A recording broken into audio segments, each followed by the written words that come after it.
Hello everyone. Hi. This is the first of a three-part series that we want to do on addiction. Now, there are many different types of addiction, but the one that we are going to focus on is pornography addiction, which is most prevalent in our churches. Yeah, it's this kind of addiction we see most in our work with couples too. It just tends to tear marriages apart. And so while there may be other addictions like gambling, alcohol, drugs, pornography is just the one that seems to impact a lot of the marriages, even in our churches. Right. We all probably know somebody whose marriage or even ministry was torn apart because of inappropriate sexual behavior or inappropriate use of the internet. And addiction stands on a three-legged stool. So we want to talk about that three-legged stool today, and we'll also share some statistics. And then in our next video, we'll talk about your brain when it's addicted, specifically the use of pornography, what happens to your brain and how that plays out. And then finally, we're going to share resources, how to address some of this and how to get help. So those will be the three videos that you'll see over the next couple of weeks on this topic. All addictions, regardless of what type it is, stand on a three-legged stool. So each one of the legs has to be in place for the addiction to stand. If we sweep one of the legs out from under the stool, the addiction crumbles. So we want to talk about these three legs. The three legs are accessibility, affordability, and anonymity. And so we're going to address these three concepts and how we can essentially knock down the stool and help people get over addiction. So, I mean, let's face it, it's pretty accessible, especially if we're talking about pornography. There are certain types of drugs that may not be as accessible. Pornography is in everyone's pockets. Right. So it's really tough to break that stool. We can limit accessibility, and we'll talk about some of those resources in our third video. But really, if you want it, you'll be able to get it. Right. It's not like finding a magazine somewhere. You know, you have to hide the magazine. Everybody has a phone in their pocket. Yeah. And so that's why it's really causing problems in the church and our youth groups and all sorts of problems because of this. It's in our pocket and it's a choice. Yeah. So it will be accessible. Affordability, that's that second leg. It's pretty affordable. I mean, most of the time it's free. Now, there are a lot of websites that will charge for pornography. And if someone's addicted to pornography, oftentimes their tolerance level goes up and they will end up paying for it eventually. Right. But to start off with, it's free. Right. And that's really like the gateway drug, right? It's free, you get hooked, and then you start paying. Yeah. So those two sides of the stool are going to stand. Yeah. Most likely. The side of the stool that we can attack, though, is anonymity. And that is, there are plenty of different resources that you could put in your phone, and if you do go to a site, it alerts the person on the other side.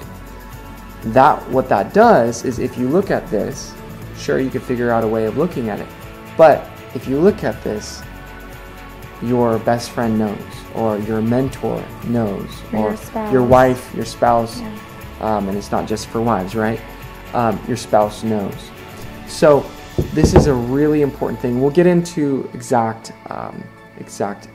ways of doing this and kind of lay out how we can make sure your phone is open to other eyes besides you and kind of knocking out that side of the stool.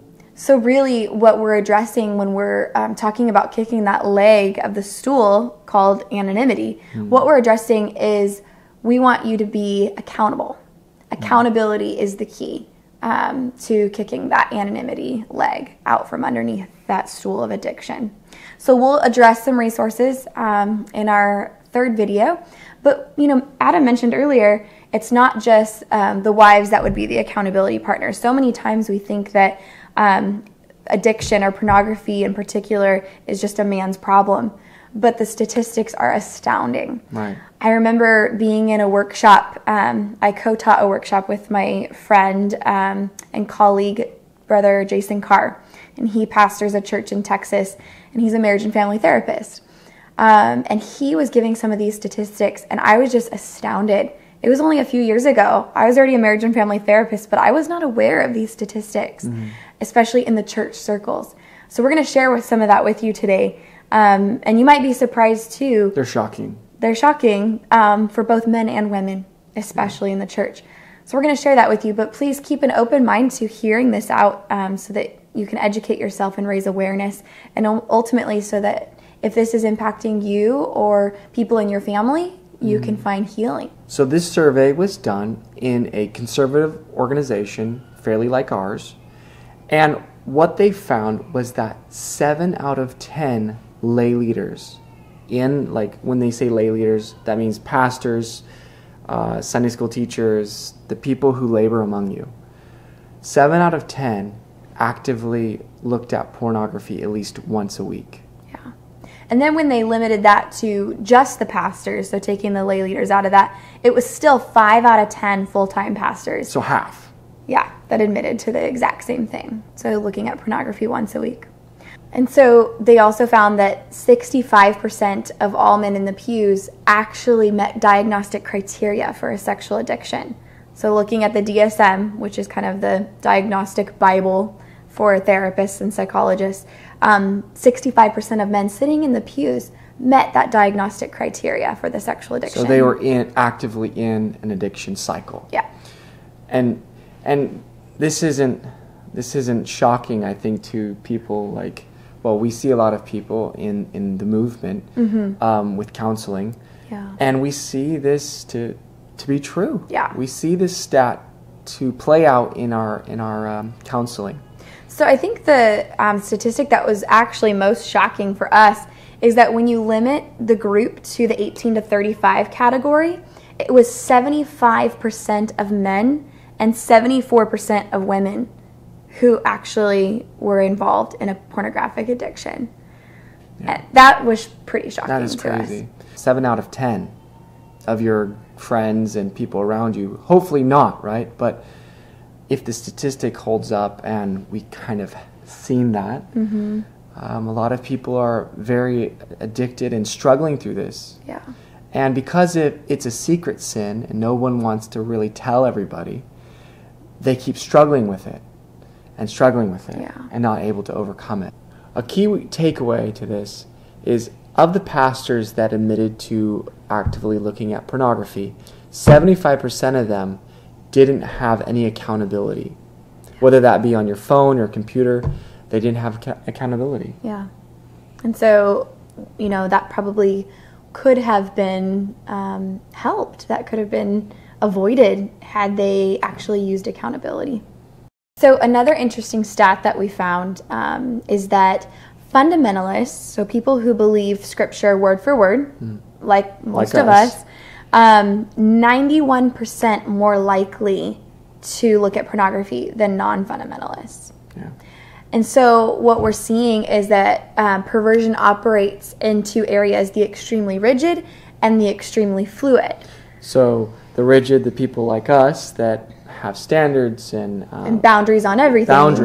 And then the people who have no boundaries or nearly no boundaries. Yeah, it just flourishes. That's where it flourishes. That may be because the people that are with the standards are afraid of opening up and being vulnerable, confessing their faults. Sure. Because they feel like they're going to be judged and cast away, or however they envision that. But that's probably the reason that it just becomes a deep, deep secret. Yeah. So these are more than just numbers, folks. Yeah. These are people in our pews, friends, ministers, lay leaders in the church. So this needs to be addressed. And we have to remember that these are people with the Holy Ghost. These are people that have a conviction about what they're doing. Yeah. But because they're caught in this cycle and they can't open up, and they don't feel, they like choose not to open up. They don't feel like they can tell someone and be accountable to anyone. Yeah. So they keep the cycle going. Yeah, that's the point. These people are not just from broken homes. Right. A lot of these people who are in the throes of addiction are from intact homes. Yeah. People who struggle with their flesh. Yeah. In fact, out of the 10,000 plus calls and emails that Focus on the Family receives each year, the number one request for 8 years in running, it's probably more than that now, but the number one request is for help with addiction and pornography. It's tearing people apart, it's tearing marriages apart and ministries apart. We also find 56% of all divorces have at least one partner who has an obsession with pornography.